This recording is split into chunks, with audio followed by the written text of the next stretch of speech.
Here we go. All right, welcome back to the WatchWell Podcast. It's been a while since our last episode. My name is Parker, and I am your host. My co-host here is Nick. Nick, how was your week?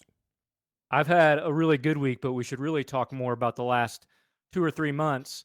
And I don't want to get into all of that. What I want to know and what I want to talk about is what's been going on with you and what update people might need from you. So why don't you go into that, inform the people? Well, I had well, technically I should say my wife had a baby, but I caught him. So I did a lot of the work, and I think that she should, have an award. We should frame, the picture, put it on the wall. And no, it was great.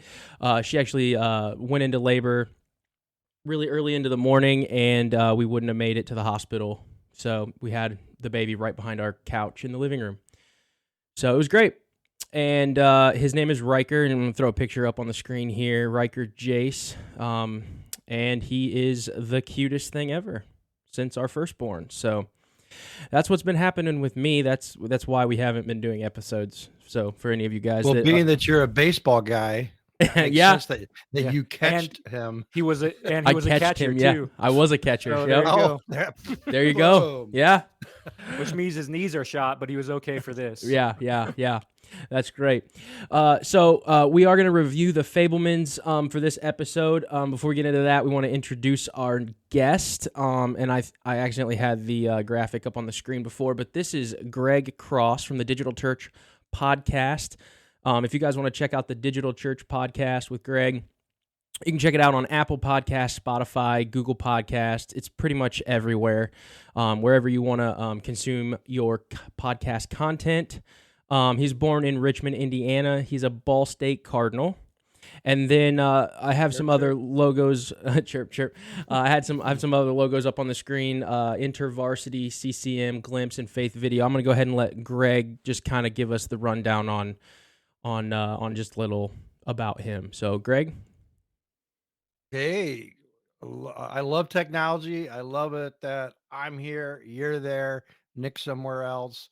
But I appreciate you guys having me on the podcast. Yeah, a little bit about me. My entrepreneurial. Well, let me start with my family. So my wife and I, we have 5 kids and 6 grandkids, and then I convinced my wife last fall to get a puppy. Yes, a real live puppy. So we have like an 8.5, 9-month-old little miniature Aussie Doodle, which now I should have said I had 7 kids or 6 kids. I know that's a kid that doesn't grow up.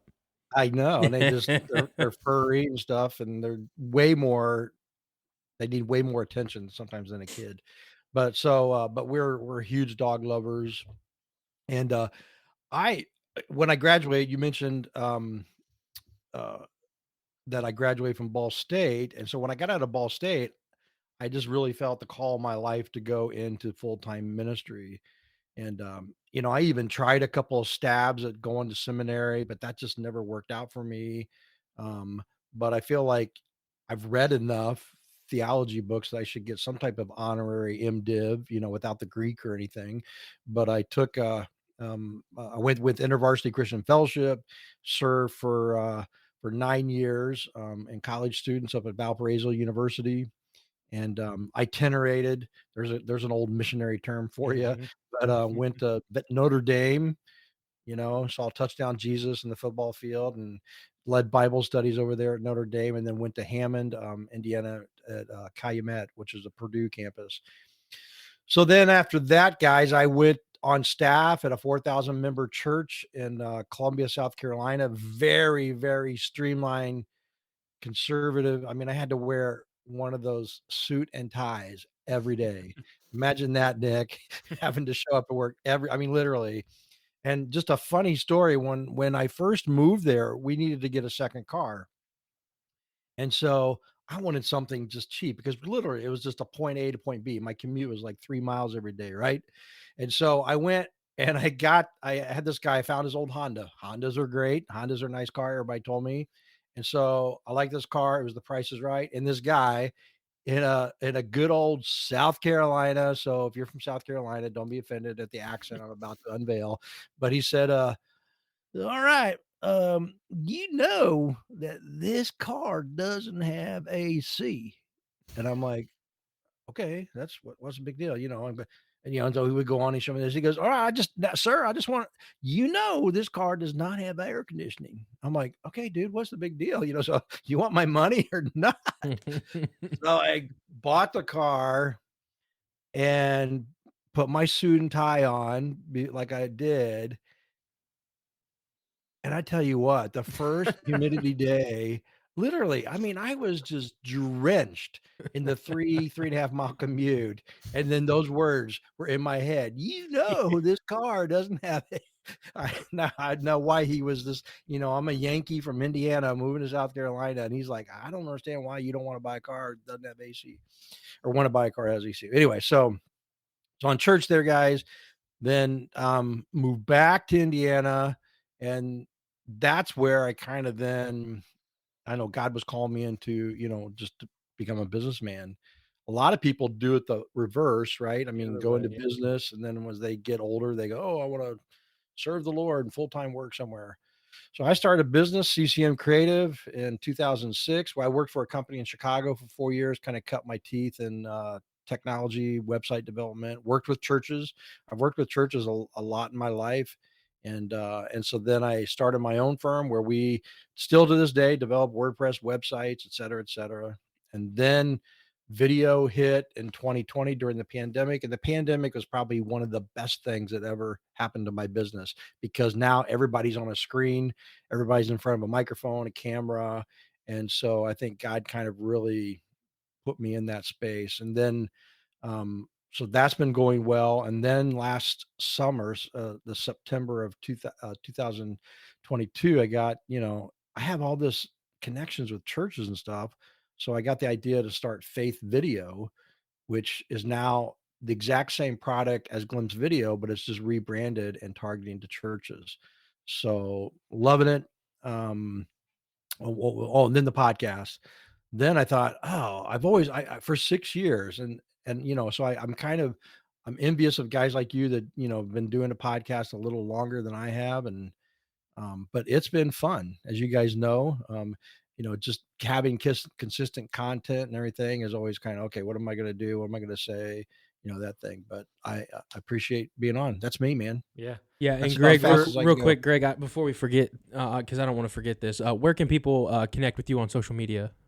Yeah, probably the best way is through LinkedIn. I mean, Okay. it's just as a connect with me, just type in my name, Greg Cross, and then kind of match up my face to my image there. Yeah. But as you said at the top, go to the digitalchurchpodcast.com, digitalchurchpodcast.com, and then you can catch my podcast there. Yeah. Awesome.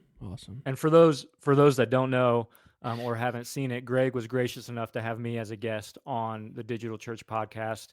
It was a great time. I've seen a few other episodes as well, so I would definitely encourage people, if you're listening to this and enjoy this, you're probably going to enjoy that too. So go check that out.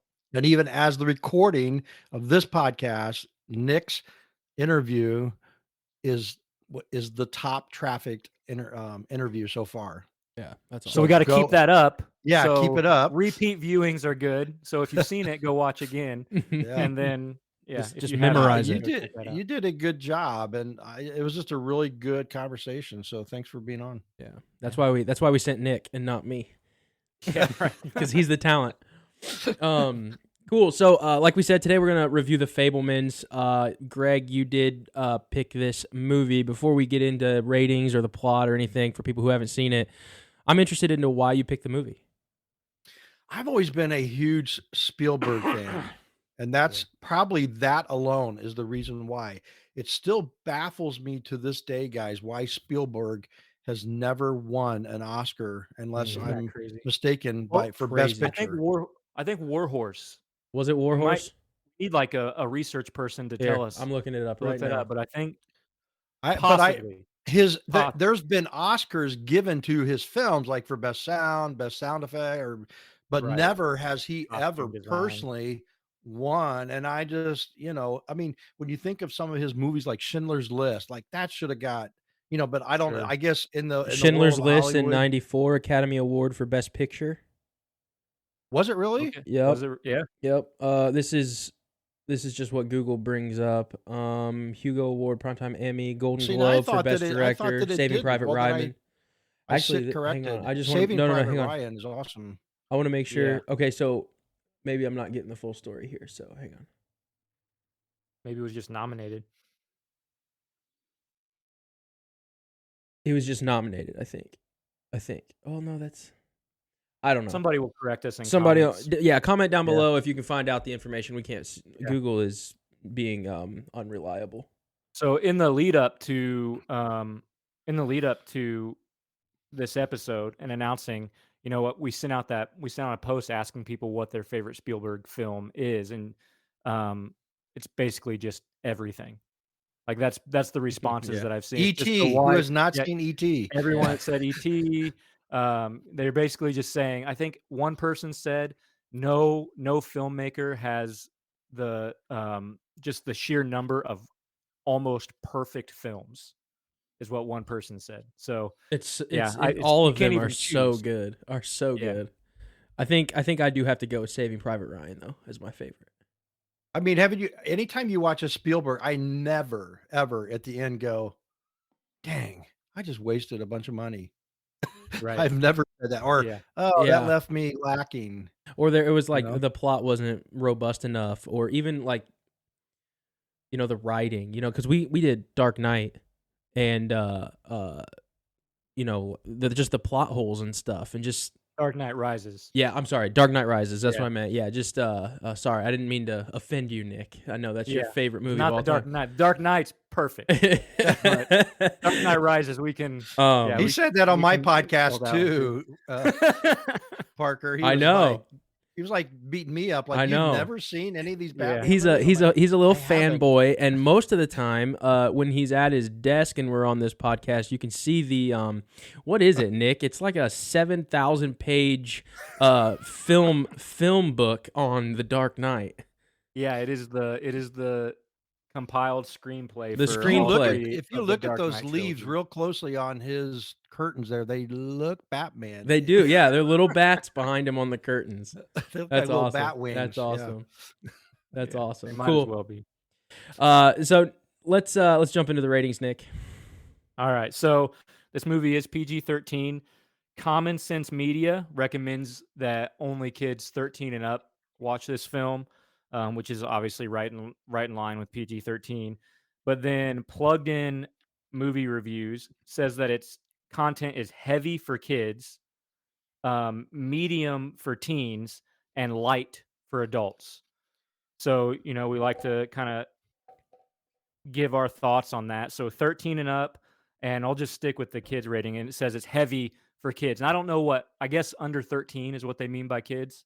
They don't really give an age range, but so heavy for kids and medium for teens. Would you guys agree with that?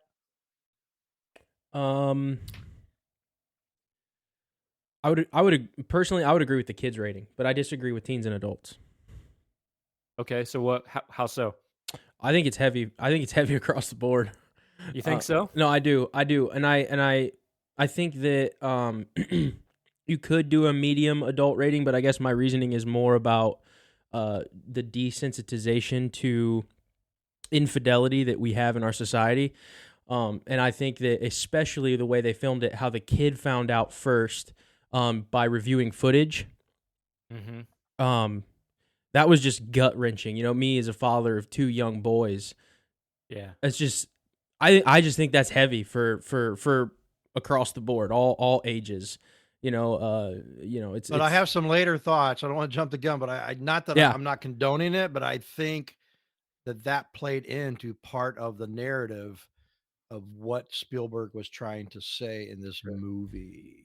Okay. Yeah. No, that's great. No, I'm excited to talk about that. I just from a rating perspective, I think that I think it's just heavy. Yeah. What do you think, Greg? I could go with that.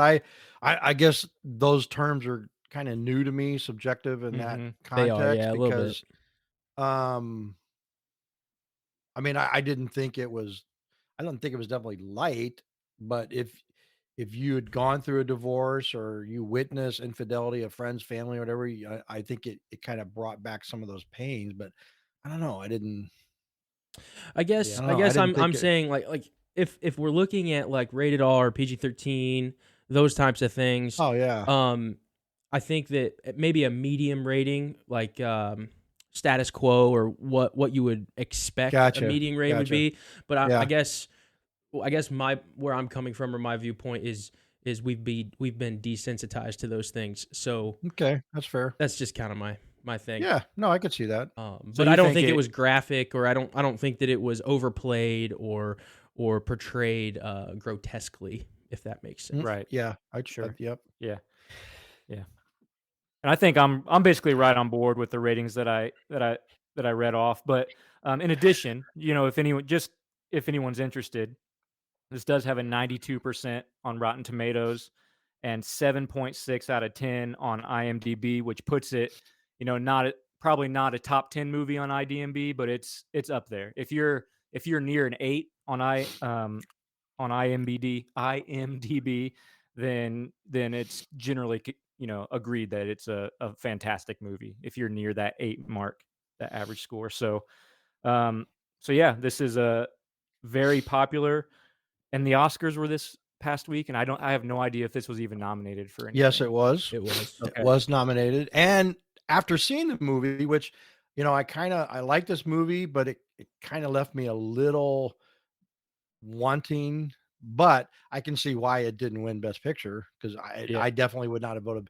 I don't understand why Top Gun Maverick didn't get Best Picture. Yeah, I think Maverick should have run away with it, but that's a whole other podcast on why Top Gun Maverick didn't win. So I guess the plot, just to fill some people in, like if you're listening and you haven't seen the movie, growing up in a post-World War II era Arizona, young Sammy Fabelman aspires to become a filmmaker as he reaches adolescence, but soon discovers a shattering family secret, which we kind of touched on a little bit already, and explores how the power of films can help him see the truth. Yeah, and that's the official synopsis, right? Yep, that is the official. Yeah. And so I've read that this is basically a fictionalized version of what would be Spielberg's autobiography. Yep. So I mean, I don't know, like I don't know In how two, in much of 2 the hours. story, yeah, his life story. I don't know how much of it's true, how much like what was actually pulled directly from his life and what wasn't. I would assume the ending. And Greg, feel free to share spoilers and stuff as we go along, just so Yeah. we people know that this is a spoiler zone. So, Okay, good. yeah, it's too hard not to share some stuff every once in a while. But I would guess that the ending with John Ford, Had to he be. walked into this. I'm guessing that Yeah. was true. What do you see? Where's the Yeah, horizon? It's at the bottom. Yeah. It's at the that- top. It's interesting. I would imagine that actually happened in Yeah, Spielberg's had to be. early in his career, or before his career even started, I guess. But yeah, so I think it's an autobiography, basically, fictionalized. You guys Um, jumped all the way to the end. We need Yeah, to go to the beginning. we tend to do that. We do Yeah, tend to we do that. like It's like, jump around a hey, we're little going to bit. talk about the movie. Okay, so this is how it ended. Yeah. I mean, I got tons to say, but I'm like, I don't want to start at the end. No, okay. Where do you want to start, Greg? Wait, why don't you hold up your notes first, just for everyone? Oh yeah, to- so I have 6 pages of notes, so don't be like He came freaking me prepared. out and The like, man. All right, well, thank you for coming. The man Thanks, came Greg. prepared. So here's where I start, because again, when I watch a movie, guys, I'm always I'm kind of like watching it with like 3 heads. I got me, just the consumer, like, is this entertaining? Am I liking this experience? And then I've got little critiquey guy over here going, okay, what was Spielberg thinking? When he starts weaving all this stuff together, and then I got, another. And so I like from the very beginning, I just thought it was interesting, some of the phrases that I caught, it says dreams are scary.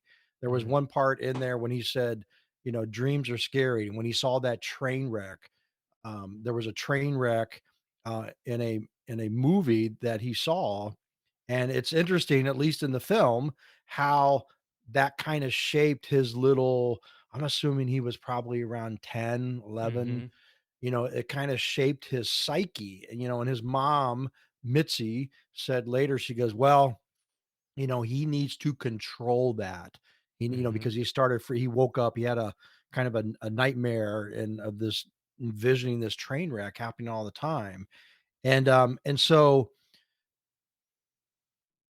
he starts off with that in the narrative, which I think begins to kind of that's the starting point for the whole movie, right? That's what kind of builds on, and it makes you start. Then my critiquey head over here is going, okay, is this Spielberg really kind of telegraphing to us as an audience that this is my whole life, guys, that I've been trying to use films to control reality. I've been Sure. using films to try to control the narrative. And Hmm. there's some other things, but I'll stop there and let Like you guys. bringing order into the chaos Yeah. of life, everything going on around. And I think that probably, and I'm not going to jump ahead because I don't want to jump too far past some of the thoughts that you're sharing, but that probably plays a role.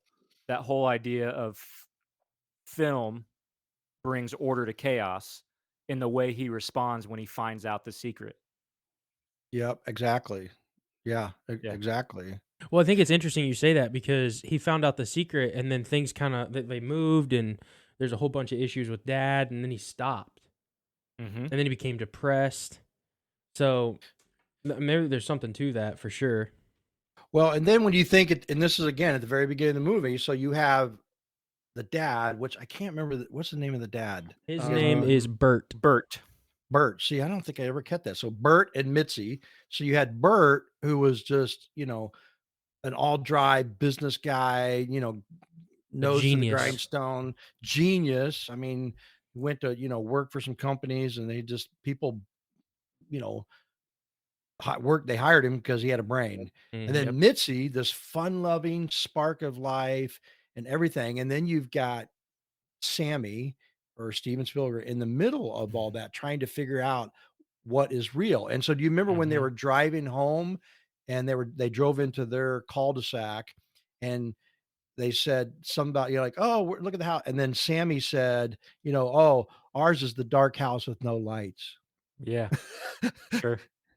He said, ours is the dark house with no light. And so, and that's because his mom, was the life of the party. But I think Sammy, he's all like, our life is boring. Hmm. We're a Jewish family that just, we don't know how to have fun, Hmm. you know? Yeah.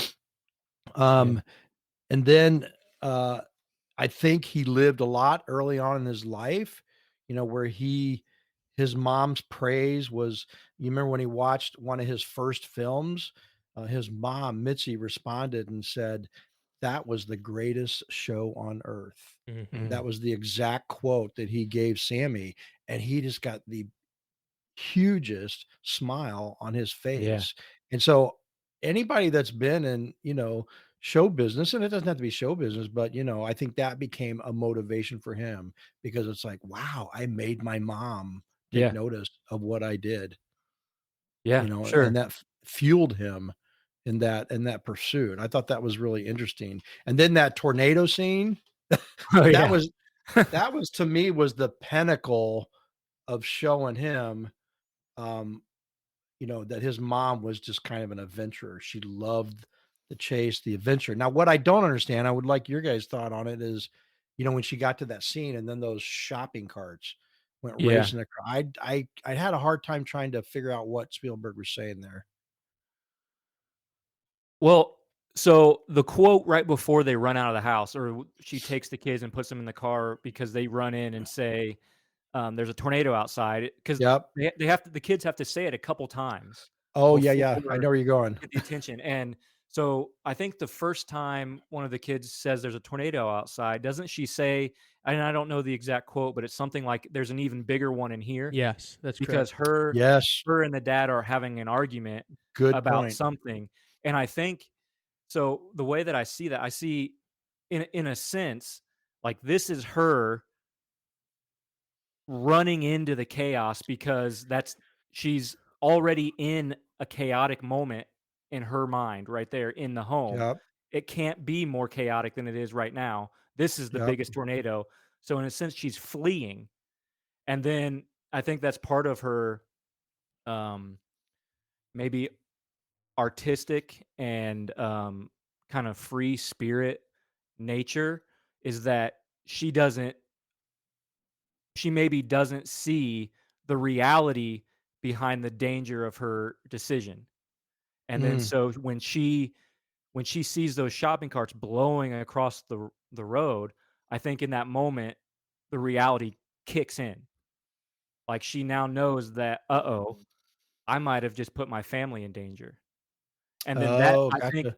I think that Okay. potentially that's not only the realization, this decision, me running out in the car, driving towards a tornado, but that might also play into my love of, what was the friend's name? Benny? Benny. Benny. Benny. Benny. My relationship with Benny is throwing my family into chaos and might be heading for some type of bad or dangerous type of situation where everything could potentially fall apart. I don't know. I see those things as No, no, connected. no. That That's tornado, that that's good. whirlwind, that's going on there. Yeah, because I forgot that she said that in the house where she said, "Hey, there's a tornado going on here. What are you talking about?" And then Mhm. when the kids, when they went outside, she goes, "Oh, you guys were telling the truth." Right. And then it was somewhere in there too where she had that phrase that repeated itself. Everything happens for a Happens for a reason. reason. Yeah. It's like she's trying to comfort herself, right? Cope. She's trying to convince herself of there being a reason behind I just randomly ran outside in a tornado with my children, right? Yeah, It's like and even Bert was like, "What are you doing?" Because right. he's the guy that always played it safe, Mhm. and he's like, "What are you doing?" Well, this is insane. Yeah, that's cool. Yeah. And then through that, then they had another change of scenery. Then that's when the dad, Bert, introduced, that he was moving the Mhm. family to Arizona. And then there's the famous, then when they got to Arizona, then there's the famous camping scene. Yeah. Do you guys want to talk about that? Yeah, go ahead, Nick. Do what? Go ahead. The The camping camping scene. scene. Any Yeah, the takeaways on the well, I mean, there's a kind of a series of scenes, I guess, but are you talking about the headlight scene? Yeah, just the whole, I Yeah. mean, yeah, I mean, just that whole experience because I think it was actually a pretty long part in the movie. Yeah, it was a really good chunk. I honestly, while watching it, I was trying to figure it all out. What I thought was gonna be happening. So that it all happens before you know for certain that something's going on between Benny Exactly, and which the was mom. good So cinematography. right. Yeah, but so the way the daughter so for those that don't know, there's a scene where it's dark. They say, "Hey, Sammy, why aren't you shouldn't you be filming this?" And he Mhm, says, "It's too dark. I can't film." And then Benny gets up and goes and turns on the headlights to the car so that they mhm. have light. And then Sammy picks up the camera and starts filming. And the mom is dancing around the campsite in a white dress, which See-through. see through, which, yeah, when the light is shining on it is see through. So I think where I thought they were going, um, at that point in time was, they just had Benny's lingering eye on, Mitzi And Bert, I think it's fair to say and Bert Bert. was Yeah, his eye was on her too. I mean, it's right. his wife. Yeah, his wife, but just that lingering eye of Benny, and then not only that, but the daughter's, um, was it would you call it protective? Like her protective nature over her mom? I would She say I jumps would But up it's say and also says I would say conviction. There conviction. was a Yeah, conviction that this is wrong. I was gonna use the word shame, not to be Yeah, like, "Oh, yeah, sorry," but like a shame, like, "Don't you have any respect for our mom?" yeah. I would right. agree. I would agree. Yeah. And then also kind of that, "Mom, don't you have any respect for yourself?" Right. Right? That level of it. She's jumping up and telling her mom that the dress is see-through, and then when mom doesn't respond or stop, she turns and looks at Benny and says, "Benny, look away, stop looking." Right? Mm-hmm. And then he doesn't stop looking. He just continues to stare, and it's all being filmed. And so I thought that's like the first hint at some type of relationship between Benny and Mitzi, but I thought it was going to kind of go downhill in a more diabolical way like where Benny maybe became an aggressor or something. That's what I thought was coming later. Well, Like there would even be some type of unwanted advance that was coming later. But that's not what happened. as But someone watching it, I was kind of clueless at that point that Benny had a thing for her. I'll be honest. yeah, I didn't. Did you think that there was something going on at that point between them? I didn't. I I mean, only the stare. The stare kind of Yeah. yeah. That's the only thing that yeah, triggered it I for don't me. remember exactly what I don't remember. I took it from the perspective of more that Benny was just a creep. He was just the Kind of creep looked that he way. was just a Yeah. creep that was hanging around the family. Dad's working all the time because he's a genius and he's very hyper successful at his job. And I had some notes written And down that's here never too. happened in any movie before, where Right. the husband's away and some Right, guy right, right, right. comes Yeah. in and But yeah. I think the That's never dynamic been a between story beat. I think the dynamic between and maybe this isn't fully teased out in my head yet, but I think that there's a battle between, or I guess it's the extremes of logic and emotion. So the mom, Mitzi, is that her name? Mm-hmm. Mitzi. So Mitzi is 100% emotion. She's the joy, she's the fun, the adventure, kind of like you said, Greg. Dad is all the logic, the brains, logic, we're moving. Don't care about anything else, don't care about your school. His It's just career career, is his logic, priority. brain, just hyper focused on that. And I think that I think Mitzi was his release from his job and Benny was her release from her husband. So I think Say that that again. so I think Mitzi, because she's Okay. so emotional, she needs something that Dad's not giving her because he's so hyper focused on job and Okay. and the logic and everything that is going on in his brain because he's so smart. Benny is her release because he's taking care of him is her job, and then Dad's release from his job and being a hyper intellectual or whatever it was, computers or televisions or whatever it was. His release from that was her, and there was this connection in the marriage, equally yoked or whatever you want to call it, to balance the differences. And so you see the affair. So can I interrupt you for just a second? Yeah, go ahead.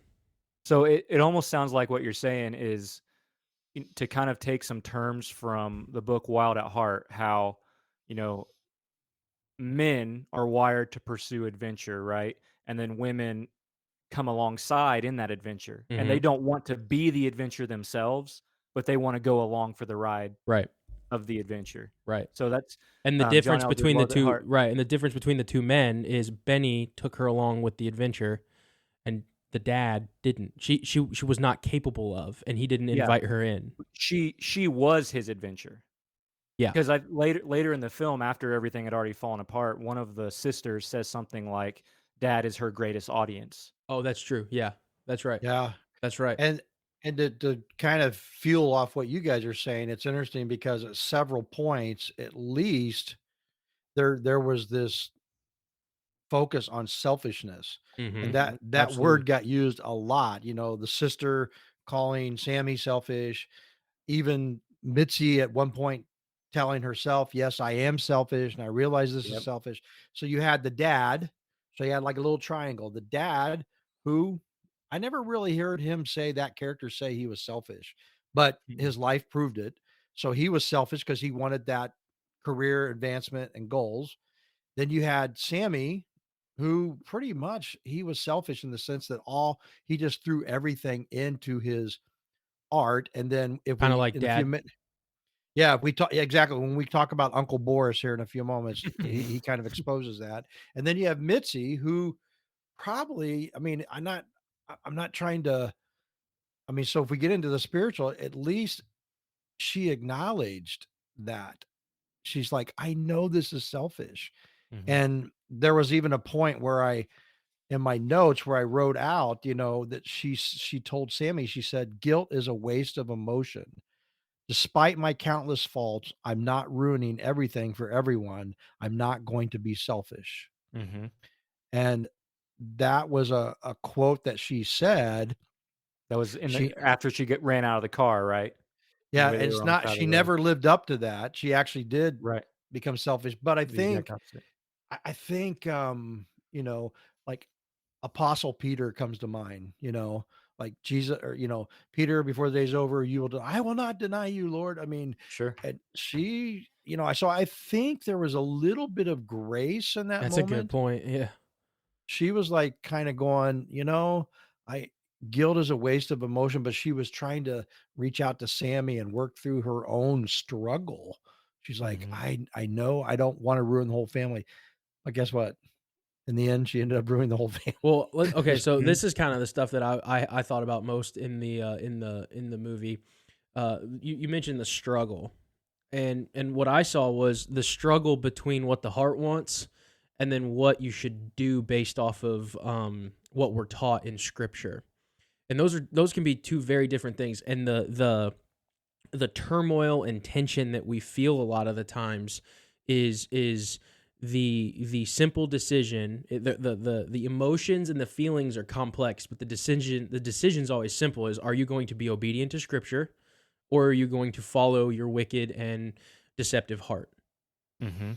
And through The the hard eyes working. through the eyes of everything, you should always, no matter what you feel, you should always take Scripture and compare what you believe in your heart, what you believe, your values, any convictions that you feel the Holy Spirit is laying on your heart. You should always contrast that with what Scripture teaches, so you know for sure that you're actually following and being obedient to Scripture and to God.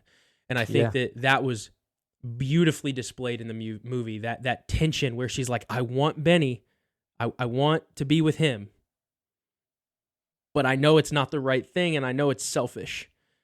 And ultimately, to your point, Greg, she chooses incorrectly. She chooses Yeah. her deceptive heart. She Just quote allows to herself to to be quote deceived. another Steven Spielberg movie, "You chose unwisely."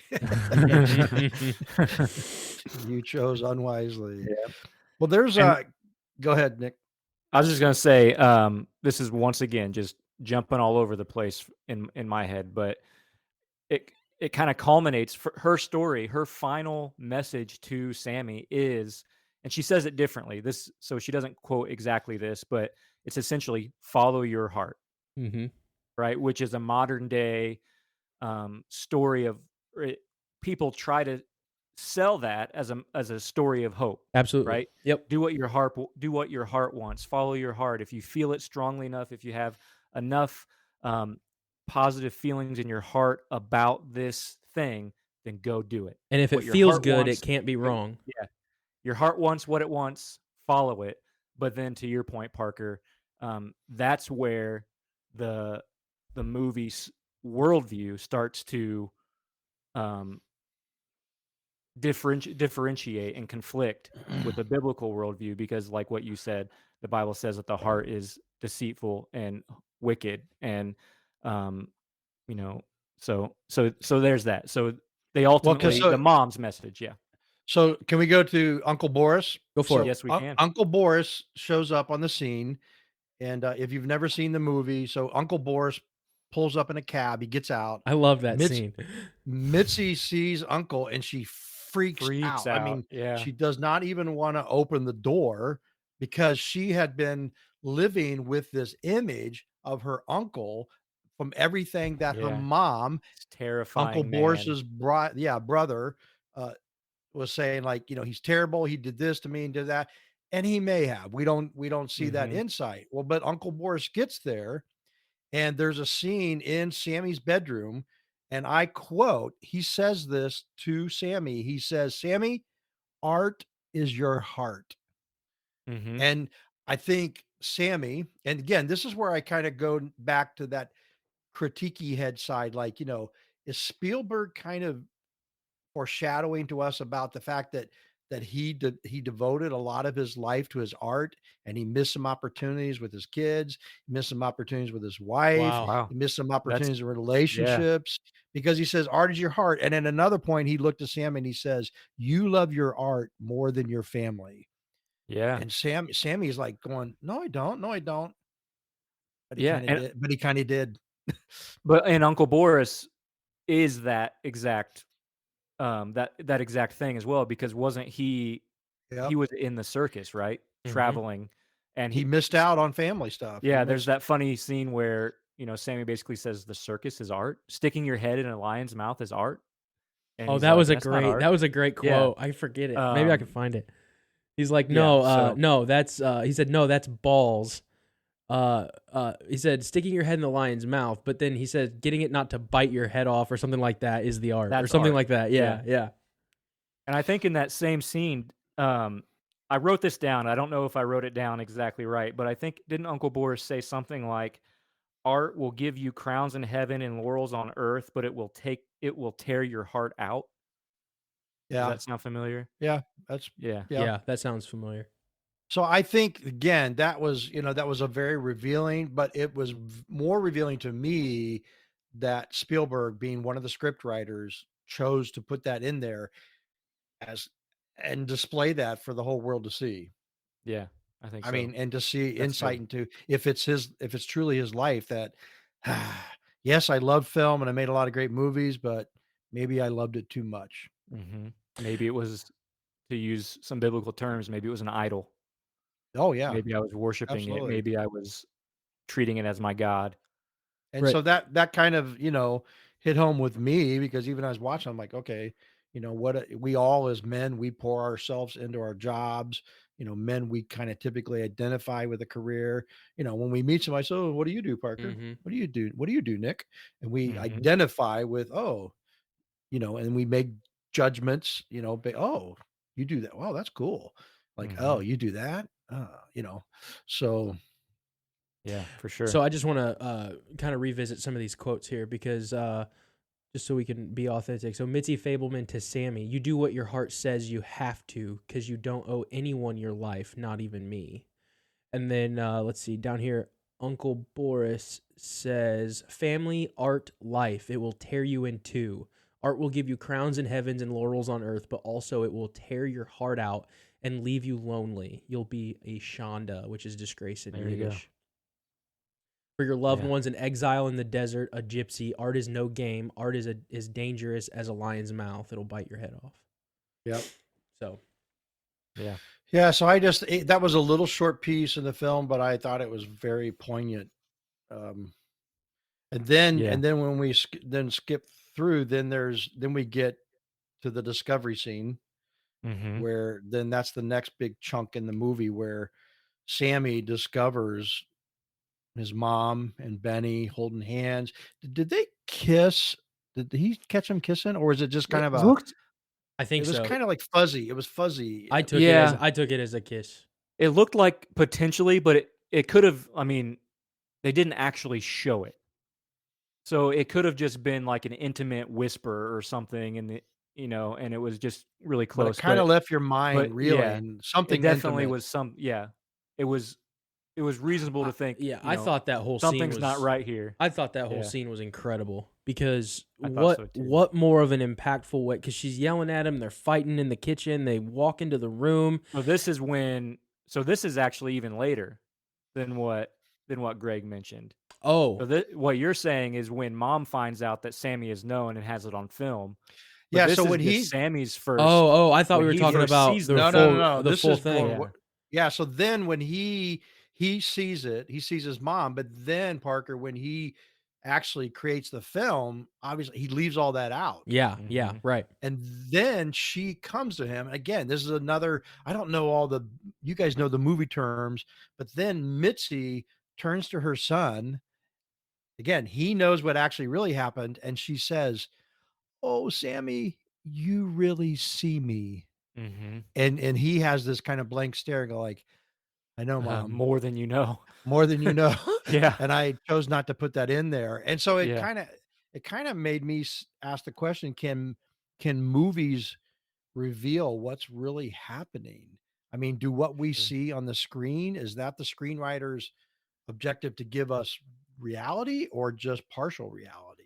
I think Did that's a good Spielberg question. I think Nick and I think we in a previous episode we talked about this a little bit. And Nick, you communicate this really well when you say that usually what you're seeing is I'm gonna say it in my own way, but Mm-hmm. You it's usually smoke and mirrors for a bigger life truth or belief that the director, producer, whoever is trying to communicate.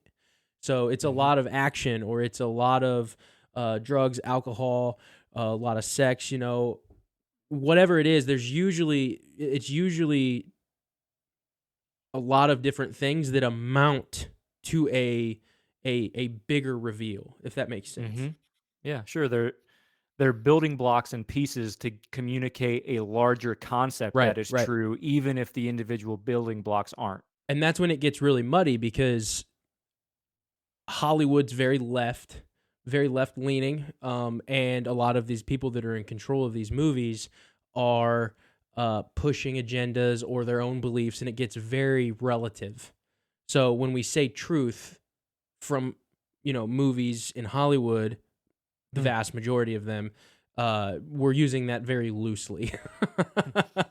Well, that. So towards the end, when that discussion between his dad, and he goes, "What about your college roommate?" He goes, "Oh, Dad, he voted for Goldberg."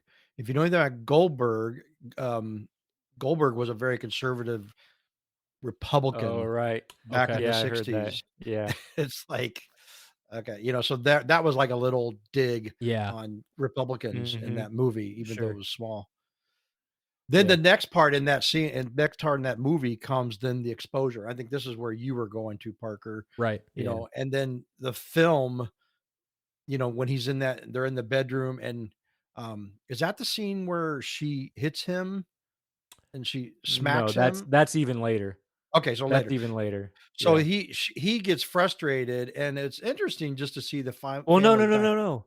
Wait, no, that is the. Yeah, so it's No, in I'm wrong. the I'm fight in the wrong. That is kitchen. the. The fight in the kitchen. She hits him, She hits and then they him. walk into the They bedroom, walk in the and then bedroom. he forces Yeah. her to watch her sin on film. There you go. Yeah. I loved that. That Look at yourself I in the mirror. So paint the picture, Parker, for those listening to this, because he actually sets up the camera in his closet that has those old by doors, and then he shuts his mom in the In the closet, closet. mainly because we see it in the light. But I think there's even some imagery there, like your sin is in it's in the The hiding, skeletons, yeah. and it's in Mhm. hiding. And mom, and then he sits out there, and I love the pensiveness of the character that Spielberg. His son is sitting there, kind of nervously, holding his hands and going like, "Oh crap, what did I just do? Did I make the right decision?"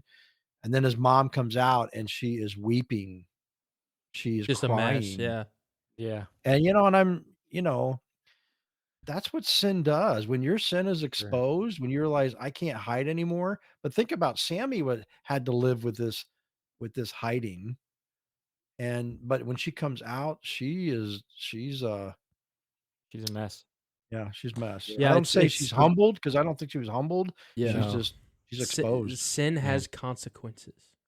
And oh, I almost dropped my tablet there. That would have been bad. That scene, like Parker, you're using words like you loved it. That was awesome. I can't use those words to describe that scene because, like, From a filming and I- perspective, right? No, to and deliver the yeah, message is what I mean. No, I get I get what yeah, you mean. I right. get what you mean. But that scene resonated so so incredibly much with me, like, because every single person in the world at some point in life will have that exact moment, Yep. or some point after life will have that exact Mhm. moment where everything you thought was a secret, everything that you were doing willingly in rebellion against God, in what you thought was secret, you thought no one knew, you thought no one would ever know, and you thought you would never be found out, it's going to play in front of you on a reel just like that, and you're going to have to come to the realization that none of these evil things that you or I or anyone else have done was in secret, that there was somebody, that there was God watching and seeing every single careless thought, every single careless deed, action that I have done against him, sinning against him, breaking his law, breaking his commandments and rebelling against him in Mhm. ways, my thoughts, everything, and all of those are right there on the screen playing out. And the and what you said, Greg, is she was a mess, but she really wasn't humbled. And I just the terror the the terror that enters my heart when I think about even like the deepest, darkest thoughts of my mind that I don't want anyone else to know about being played on a screen in front of me. Like Oh, yeah. the terror of that Awful. moment was was shown so clearly, and I felt it so much when she was watching that film. Um, and that that moment in the movie is then, if anyone has that same resonation that I did, that same response to that scene, what that should do then is point us towards the one who makes that all go away, the one who takes that terror and that coming wrath upon himself, which is Jesus on the cross. And then now I can take my eyes off of those evil deeds that I've done. I can take my eyes and my attention away from that and look at his perfection and know that that's the real that's going to play on judgment. His deeds are what's going to be given to me and credited to me because of what he did on the cross. All of my deeds that are playing on that film are on his shoulders, and they were paid for on the cross. And then what's the outcome of that? It's to turn away from the things that I'm doing now and turn to him and live in this new life that he's purchased and bought for me, free of guilt, free of shame, free of condemnation. Hebrews 9.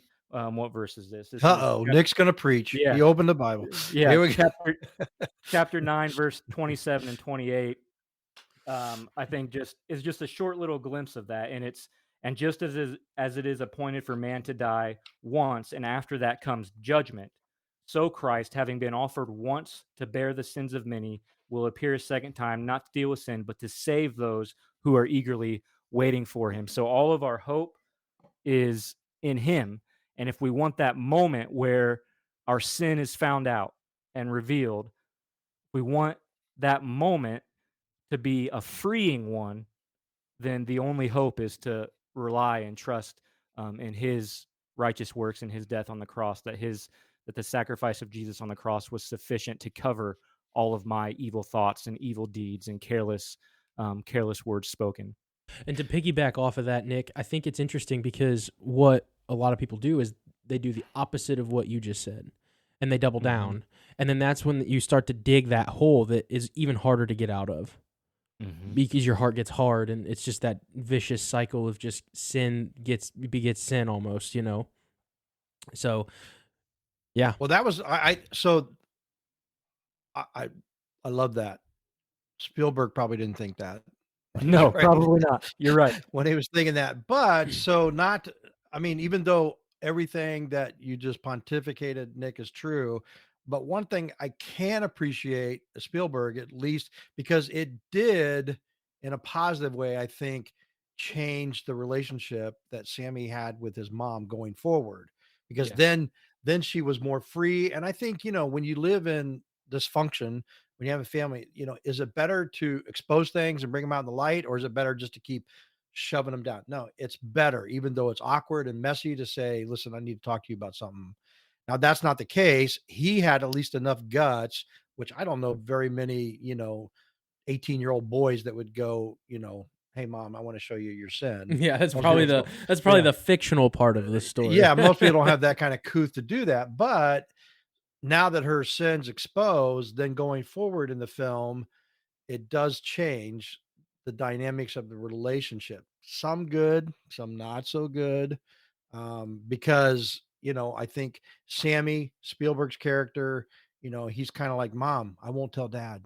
I won't tell him if you don't want me to. So there's this covering up, which some families, we all know people that have, secrets in the family, like, I won't tell anybody, and they go live with that. I just had a friend who told me that after years, when his mom passed away, they found out that his sister married some guy that wasn't the father of his kid, and just like just all this thing just unraveled. And so that affected then, it was his grandma infected then. Okay, so DNA, he's like going for health reasons. Well, then when I go to the doctor and I say I have a history of, heart disease, did I really? Because that guy wasn't really a part of my my Yeah. family tree. I mean, see how that affects everything, Yeah. and so anyway, And so this is yeah. kind of, to continue on that thought is how it affects everything. And just for the viewers who may be listening, that's really kind of what we're saying, that that sin has consequences, because yep. as a parent, you have to train your kid up in the way of Scripture. You have to train your kid up in the way of the Word, and teaching them to keep things from their father or vice versa, completely obliterates the union that marriage should be.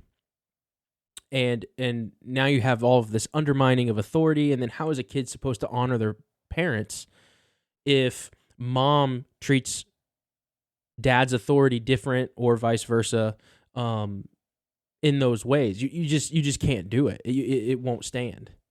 Unless your little son at some point goes, "Don't tell mommy that we ate a whole bowl of ice cream." I'm gonna say, before if mom bed. asks, I'm telling her. So no, you made a good point. And then in the Yeah. movie, it kind of so then the dad uproots the family again, and I do say uproot Yeah. because they go It's to literally what he California. did. Yeah. They go to California, and that scene where she gets out of the car. And I think she was just overwhelmed, and that's when she makes the statement, guilt is a waste of emotion. Because Sammy runs up to her, because now he's like, okay, mom, your secret's out with me. What's going on? What are you doing? Are you going to freak on us? You going to run? And I saw some grace in there, to be honest, a little Yeah. bit of grace. Um, Sammy toward his mom, and her trying to understand and wrap her brain, because she's still kind of, wrestling with all this. And then it was interesting though, she describes her husband, Bert, to her son. And I wrote this down. She goes, then she describes her husband as the kindest, smartest, wisest, most patient, most decent, most understanding man there is. And I'm going to stay married to him. And I wrote down in my margins, people make mistakes. I mean, people do make mistakes. Mm-hmm. And I'm not condoning that. And again, Parker, what you're saying about the consequences, but people make mistakes, and she definitely understood that, at least at this point in Yeah. the film. Right. Yeah, And and when I think it's important to note that I completely agree that we're flawed. We're flawed people. Even if we accept Christ, we're going to sin. We're flawed people. The difference between the difference between mom coming out of the closet and there not being any of that humility that we talked about, as opposed to, okay, I'm going to do this regardless of how I feel. I think those are very important distinctions. We have to get to a point to where you can look yourself in the mirror and say, what I'm doing is wrong, and have a conviction about that, so that It's a struggle. She it was can struggling. turn you to repentance, so that there is a change. But just continually call. I talked to a guy that he doesn't really go to our church, but he was at our church that one day, and he said, I believe in mistakes. And I said, well, like, what's your background? Do you believe the Bible? What was that? And I said, well, the Bible calls it sin, and he got very uncomfortable because of the weight of that word. So it's I think the emphasis is put on the repentant heart, not the I made a mistake. Is that coming across clearly?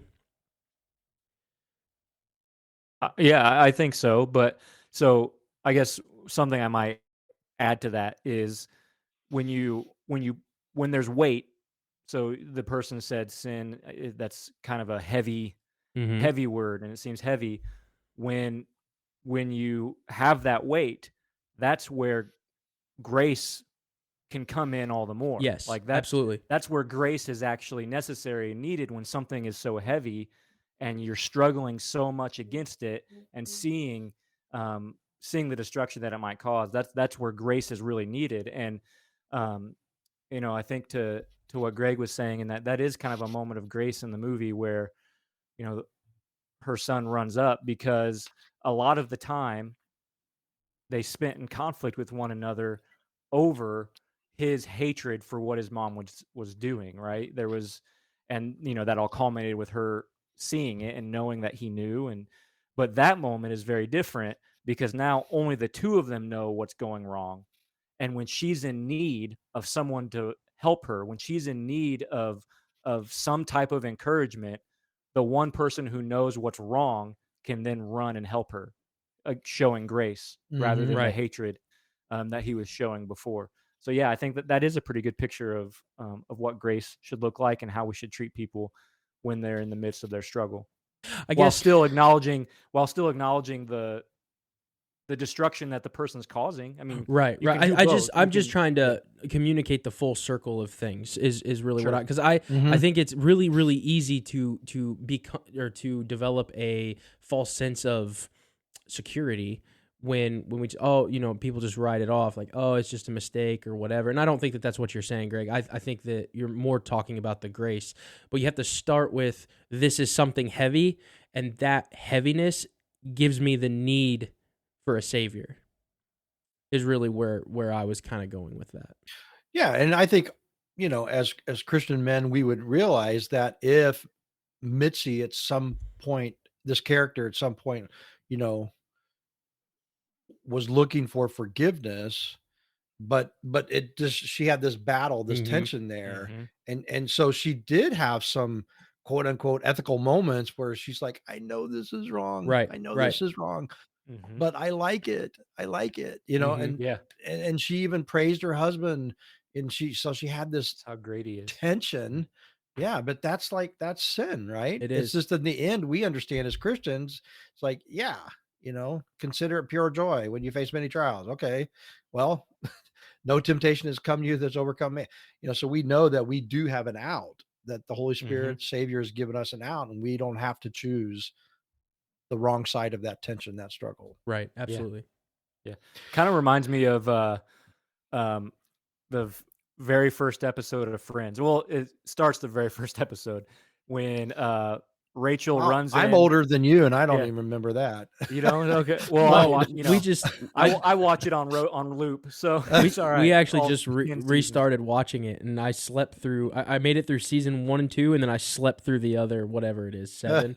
Yeah. So so the very first scene, what? So the very first, the opening scene of the movie, Rachel has just ran away from her wedding. All right. So she's run away from this dentist. He's wealthy. He's everything that she had ever wanted in life, but she just didn't love him.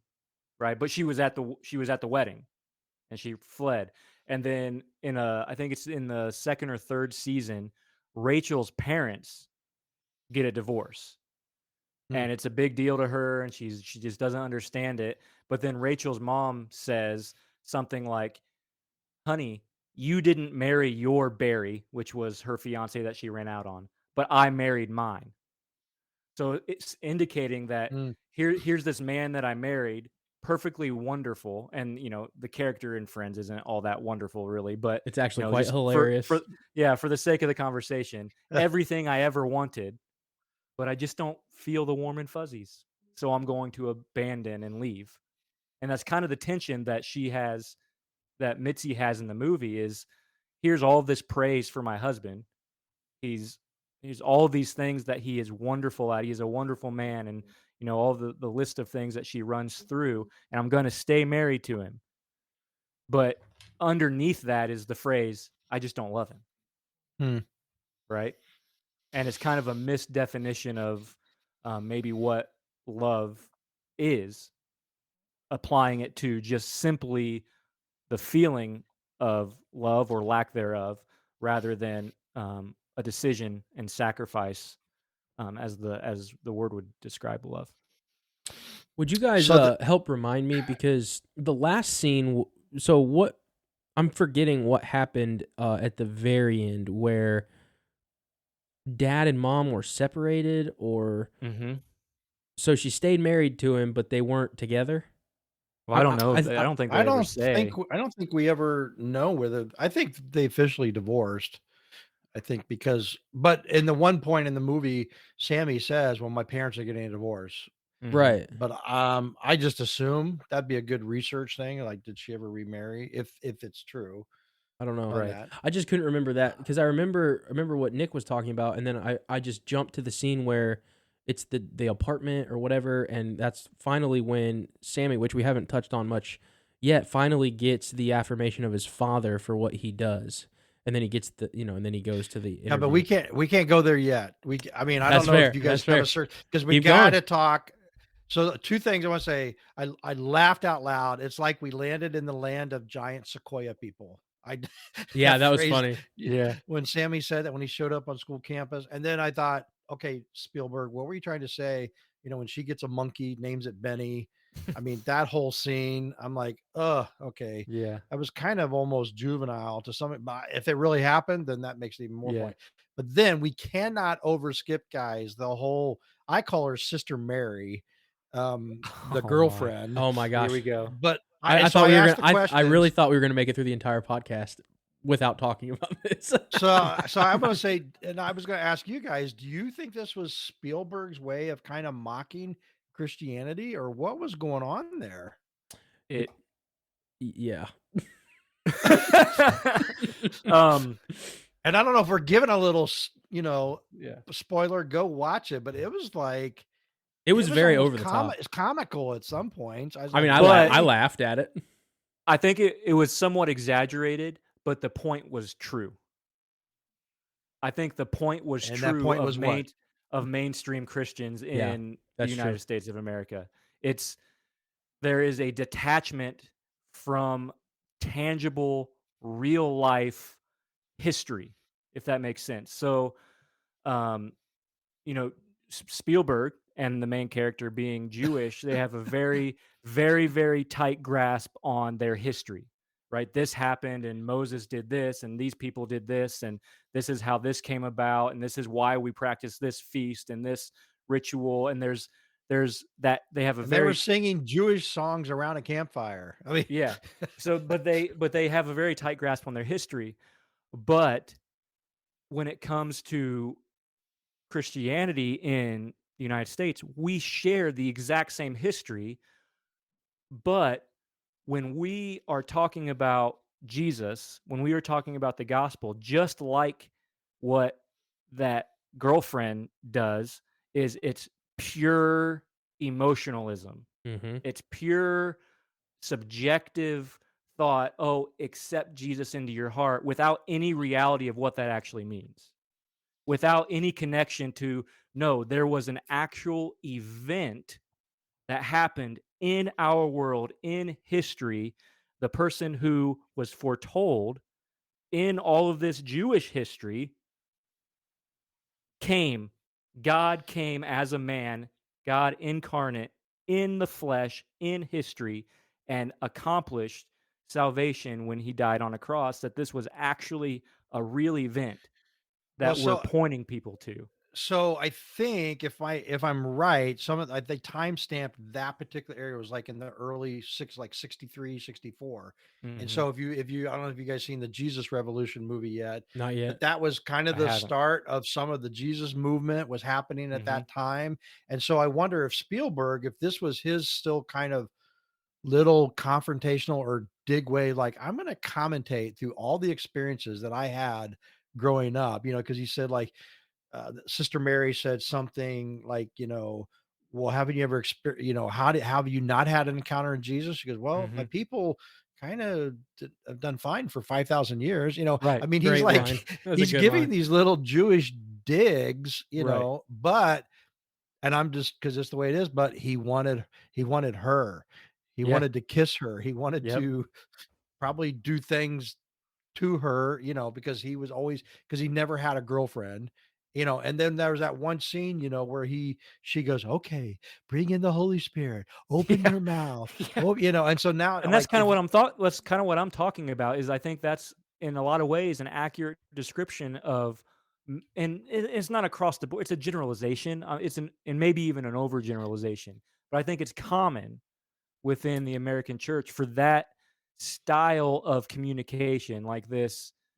There's no real tangible connection there with an actual Jesus. Does that make sense? It's like this isn't I guess I don't No, even know how to I'm say it differently, following but does you. that I think it would be interesting to see an interview and say, Spielberg, what were you thinking? And just see what his brain was thinking. yeah. Because, he had those Jesus pictures on the wall, and Mhm. she had a crucifix of Jesus, And what did he look and they talked about what did he look like? And yeah, and all that. But at the same time, Spielberg was saying like, "Heck yeah, I'm gonna take advantage of this." I mean, yeah. as the character, he's like, I'm gonna take this as far as I can go, even if it means getting this girl in bed." I mean, he just Mhm. kind of so I don't know, that just kind of was like a curveball to me in the whole movie. It's like you're da da da bum, and that scene Yeah. showed up. I was just pretty interesting. And Yeah, then he asks her, I was sitting next to Kayla, my wife, and she's like, "What the heck are we yeah, watching? what is Did, this? did we Yeah. switch movies?" Yeah. Oh, It was you know. I thought it was really funny. But I think that No, it wasn't like it was unfunny, but it was just again, I'm going back to my critiquey head over here, and I'm like, "Okay, Spielberg, what was the purpose of you putting this in a yeah, plot of a Yeah. it did seem a little ambiguous. Yeah. Well, I don't know if it was ambiguous, Parker, because I think there was some if he's sitting down at his keyboard and actually physically typing out those Sure. script, he's trying to say, "I've had to deal with Christians my whole life. I'm a Jewish man, and, Yeah, Yeah. And that even maybe ambiguous is the wrong word. What I meant is it didn't seem clear what he was trying to say. Oh, okay, I got you now." Yeah, it yeah. just Well, I it would mean, have hit a little harder. One it wouldn't have been as funny to me if it would have went more one way than the other, if that makes sense, because of the clarity issues. Well, and and then, then then you had go ahead. I was going to say, to add to the anti-Semitism that he's probably alluding to, you had the bullies talk Right. about you killed our Lord, right? So I'm sure Exactly. that's yeah. That's a good I'm, point. I'm sure that's all connected. Well, then when Sister Mary, and I don't know what her real name was, but Sister Mary said, when she broke up with him, Sister. he said a phrase which I thought was interesting. Sometime we can't fix things, we just have to suffer. Yeah, That was another one like, what does that mean? I think that has to be. Does that tie into to- everything that the whole movie's about? We just have to suffer through this stuff? I think that's probably because of the character that's coming from. That's probably Spielberg's summary of the Christian faith. That Is we it can't that? Is it that we that, or is can't it actually his fix any of the problems in the world. or is he also saying, my mom went and my parents got divorced. This happened. I can't fix it, so I just have to suffer through it. Maybe, yeah. So or maybe it's a piece of wisdom that helps him move forward. Is that what you're saying? Yeah, because I can't imagine Spielberg even to this day or that character is going, "Oh, I love what's happening to my mom and dad." It's like, no, Sure. I Yeah. can't fix it, so I have to learn to suffer with the consequences of what their decisions are. Mhm. Yeah, I I can I see don't that. know. I mean, but I think there's some truth into that statement because sometimes we can't fix things. Mhm. I Sometimes we think that do there's a lot of suffer. truth in that. I mean, rejoice in your sufferings. Um, yeah. Then you got the hall scene with what's that guy's name? Is it Jordan? Um, Well, the boyfriend. the real anti-Semitic kid is Oakes, I think. Or I'm Yeah, sorry, Oaks Chad Tom and Oakes and Well, so I thought that was just really insightful, guys, when Chad. he said the reaction he had to Sam's movie and how it made him look was that Yeah. was kind of a head turner. That Logan. and even Logan, there you go. Even I think even Sammy, the character Sammy, was shocked at the power that film had Yeah. to give him an image of himself that he wasn't even intending to have in the film when he made it. Yeah. See, I still wish I still was left wanting more clarity in the dialogue because he had this big feeling, but didn't seem clear enough to me what it was, because he made it like, because you would think like the jock or the he is the like hero of the school, captain of the football team or whatever team, has the girl. You would think that him being portrayed that way would be what he wanted. But maybe, But social, maybe it was reaching a more internal struggle for himself, that like, okay, well, I'm all of this and then that, and I won't even ever be able to reach that. Maybe something there. well, I think Spielberg's. I think his turn when he has Logan say to Fableman, "Life's nothing like the movies, Fableman," Right. Mm-hmm. and he goes, "Yeah, but in the end, you got the girl." Mm-hmm. So but it's kind of like I think that was Spielberg's way of saying, "Listen, I made this movie about my life. I made E.T. I made Schindler's List." And movies is, again, like we said at the top of the podcast, it's like it's just a glimpse of what life is really like. The movies don't expose the whole story. Yeah. And I wonder if so I don't even know how to say it, but in the end you got the girl, right? And the fact that movies aren't real life. I wonder if on some level Fableman was trying to use the class film to fix what he seemingly caused, Oh, absolutely. I felt right? that's what he was So doing, like but it he had an adverse reaction. right. And he thought he was just fixing it. Who Yep. cares if it's an accurate portrayal of the person? It's going to fix the problem, right? And the power of film to fix the problem. And maybe what was his name again? Logan. Logan. Yeah.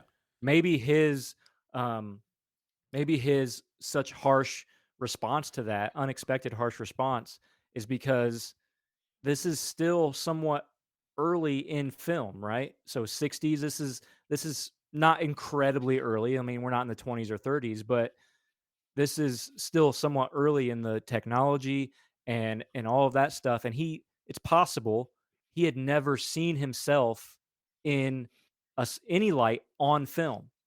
It's possible he had never even he can hear all of the praise, and when you hear something, you can kind of shrug it off and continue to pretend.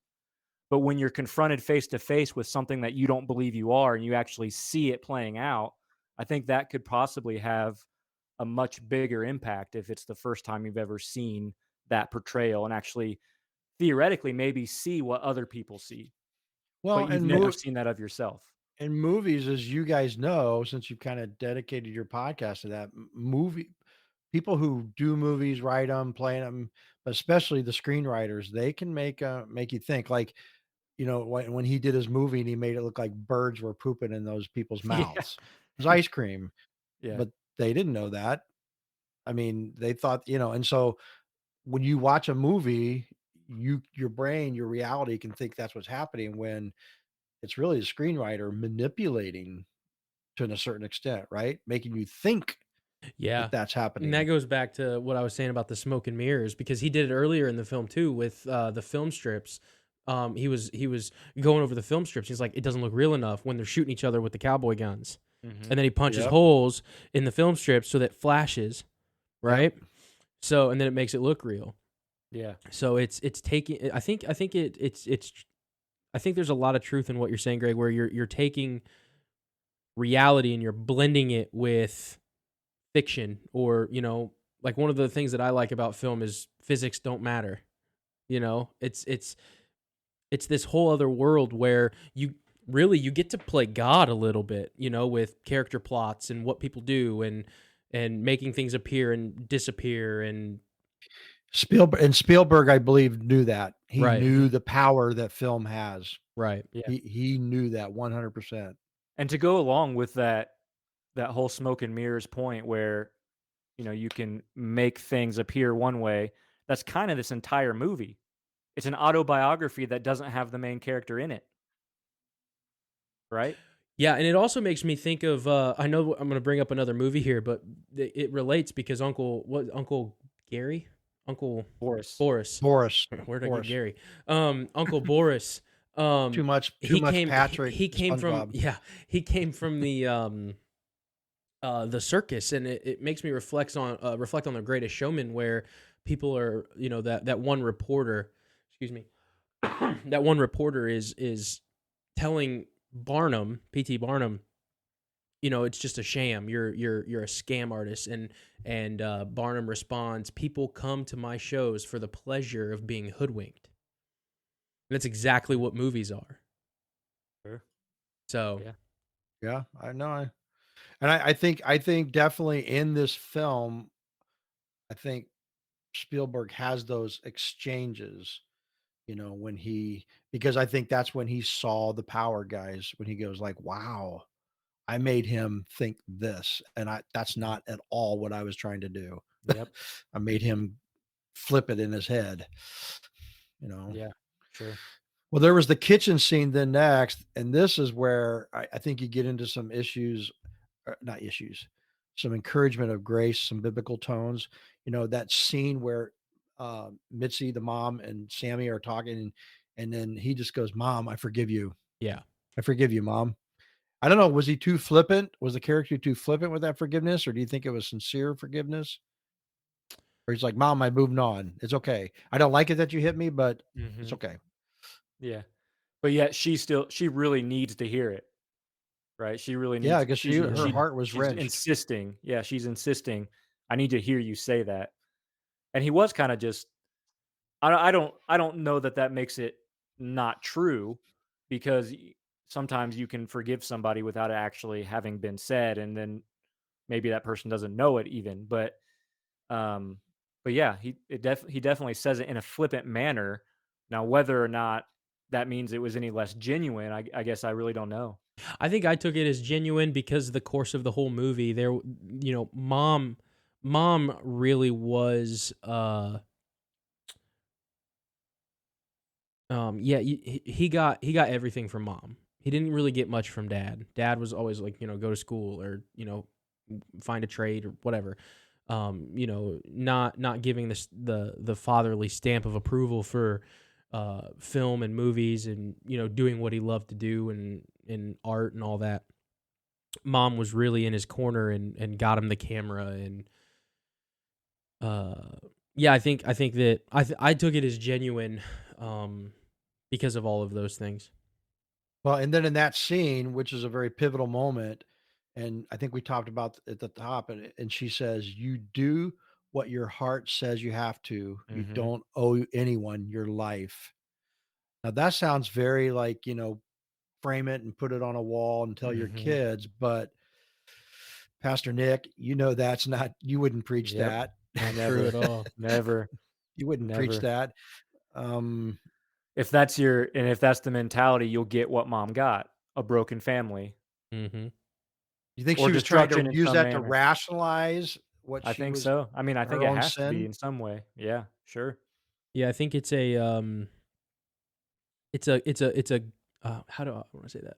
It's a good, or it's an attempt at a good premise wrapped, or it's selfishness wrapped in an attempt of good intention. Mm-hmm. That's well Yep. said. Yeah, you do what your heart says you have to do. Now, we could probably give that edict, if your adult kid comes to you and go, "Dad, I don't know if I should take the job at Google or I should take the job at Sure. Microsoft." And you say, "Son, you got to do what your heart says." But that's not a choice of sin. Right. Right. It's Yeah. not like going to Google is sinful or in going to Microsoft is sinful.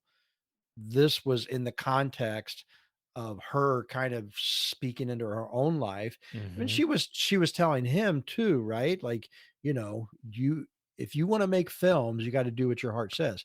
That has a different context, but she tried to apply it to her own life, and that's when it kind Mm-hmm. of fell apart. Do you think that any of that? Maybe this is what you're saying, but she's talking to herself, trying to prevent him from getting into the situation. So maybe maybe she's looking at film with him the way she looks at Benny and says, "I should have chose film." You know what I'm saying? or chose Benny. I mean, Well, I'm saying that Benny represents her choice her of her heart, choice of art. Yeah, Yeah. And yeah, his choice is film. Dad's telling him to do other things, and you have to choose your Benny, which is film. yeah. So I mean, I do think that's kind of the thing, but I think contextually it doesn't work. It falls apart Okay.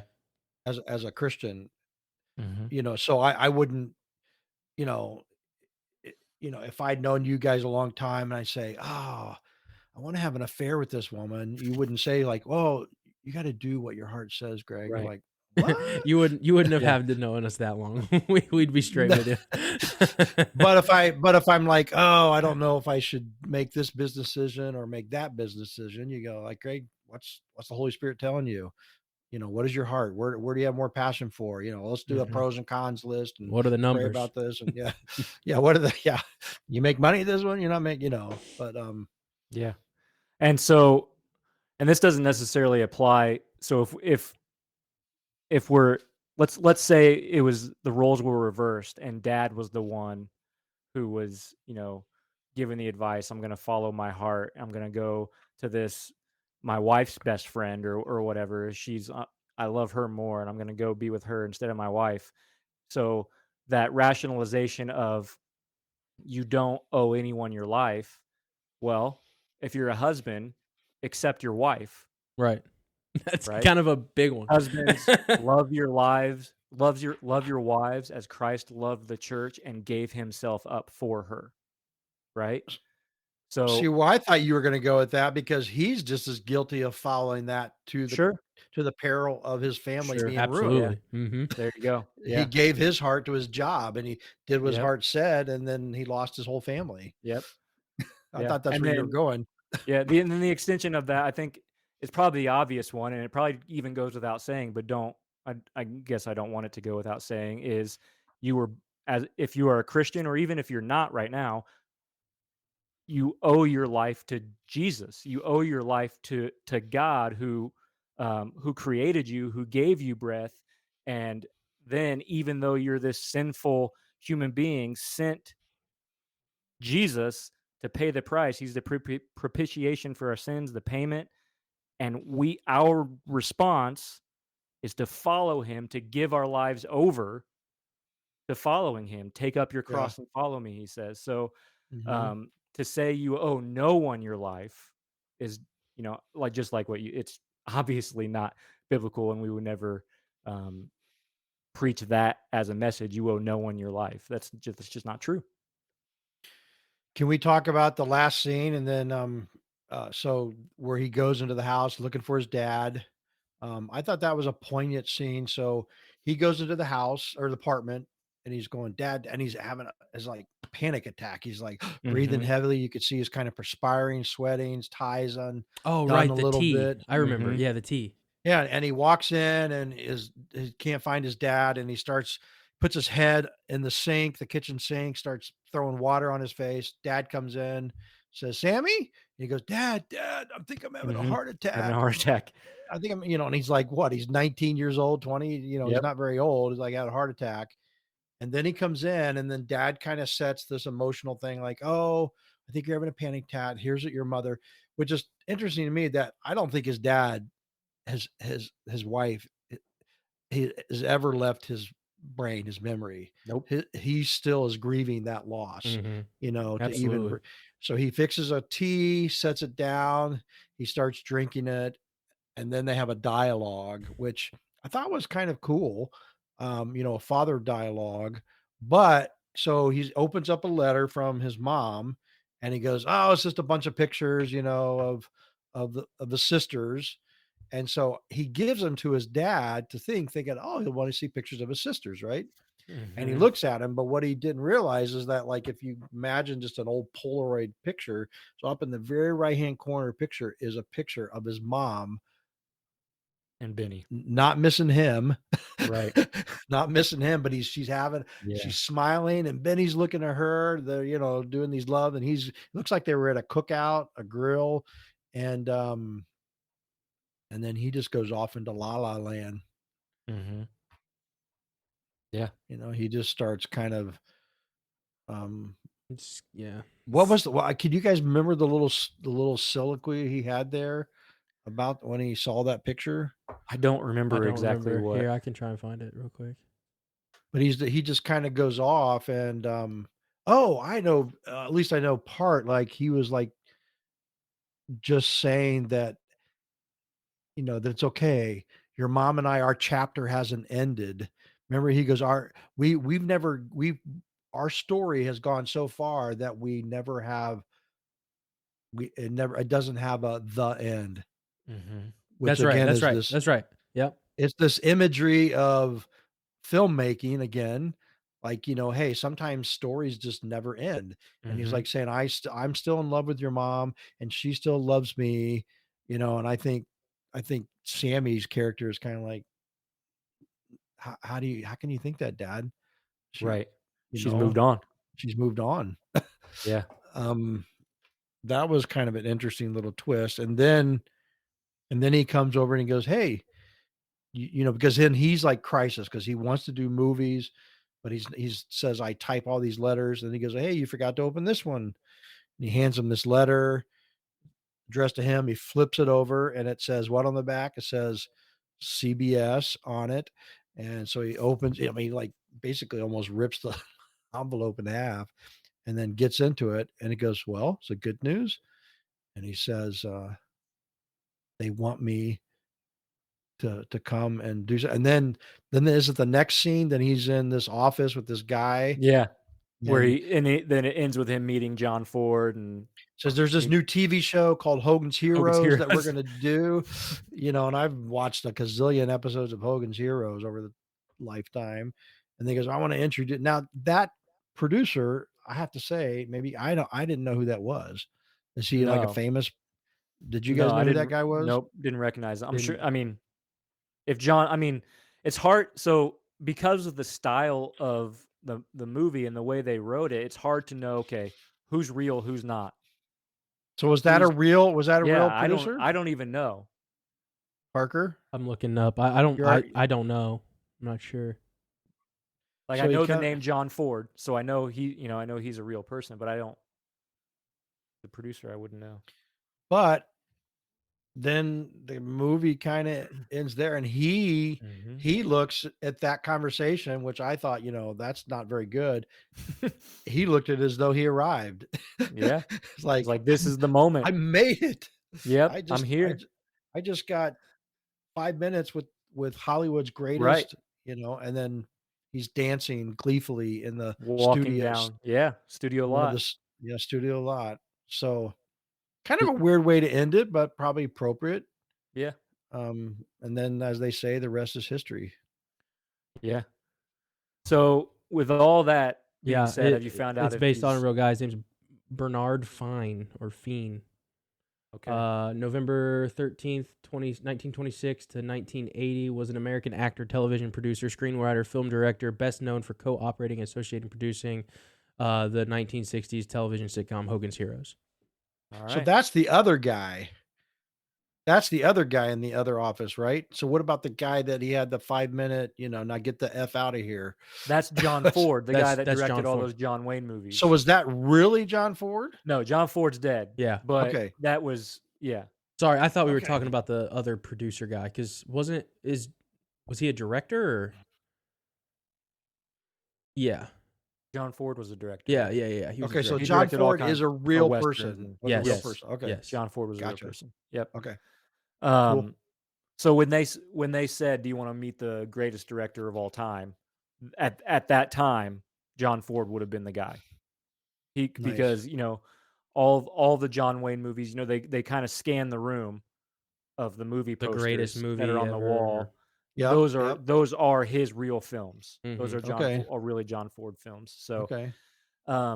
but so all of that. I mean, we went in a lot of different ways on the episode. What are the final thoughts? Like, yay, loved it, loved the movie, would recommend it. No, didn't enjoy it much. I wish it was different. Like, what? Just some wrap up thoughts. What do you guys think? Thumbs up. For I mean, So I would probably give it this. I was gonna mean, say the same exact thing. Here's how I do it. If I said I would not be going, sweetheart, my wife, you got to watch this. She would watch this and she goes, I didn't like that at all. And it's not, you don't like it because it's a bad movie. It's I'm not going to go out on social media or go to my friends and say, you really got to watch this movie. Right. You have to have an appreciation for Spielberg and watch it from that. But I don't think if that was the last movie he ever made, that's not his blaze of glory. No, it's Right. not. I give it. I was gonna give it the same sideways thumb, and I was gonna say it's just really odd. It was just really. I was just like, what am I like in some of the scenes? Like, what is this? You know, that's just what I kept asking myself. Like, this is just strange. Well, good thing we waited to say at the very end, because then Right. people would not have listened. Right. They would just tune off and be like, I mean, So to your point, Greg, I think there are worse movies. Yeah, I mean, that's not very high praise. There are worse by a lot. So it wasn't bad. It just it's just a different film. It's a Yeah. different Mhm. genre. Was it?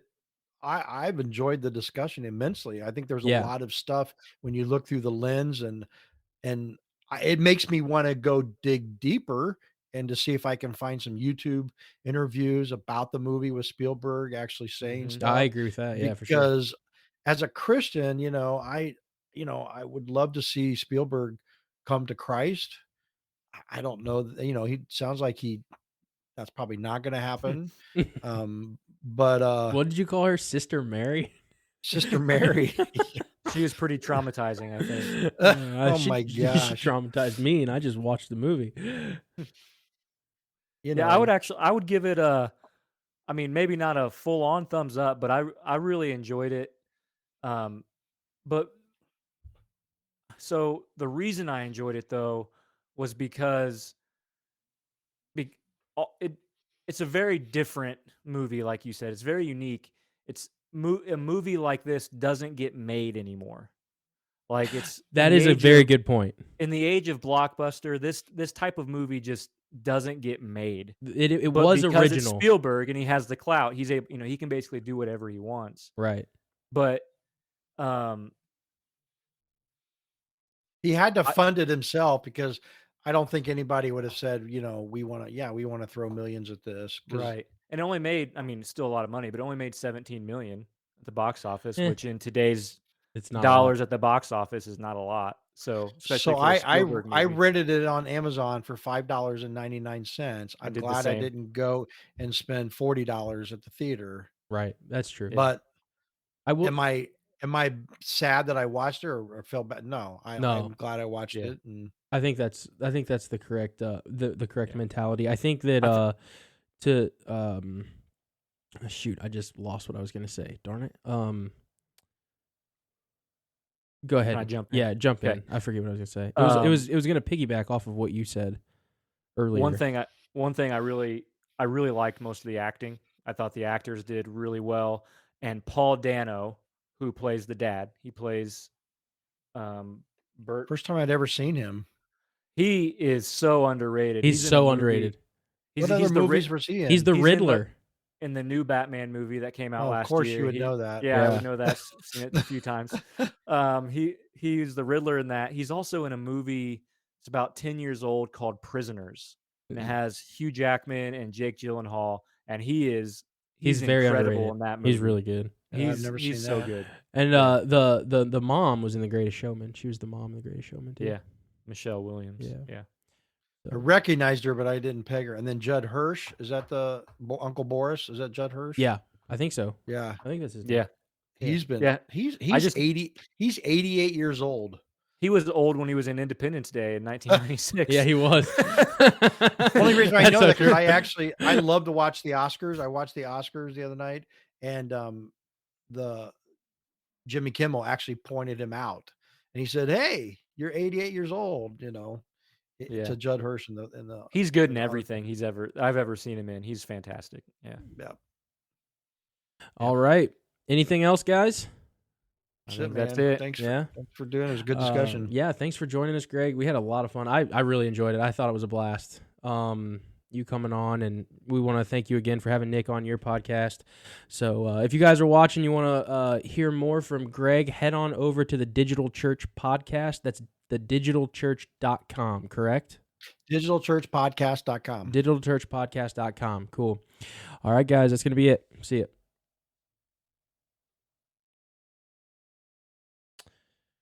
We're clear.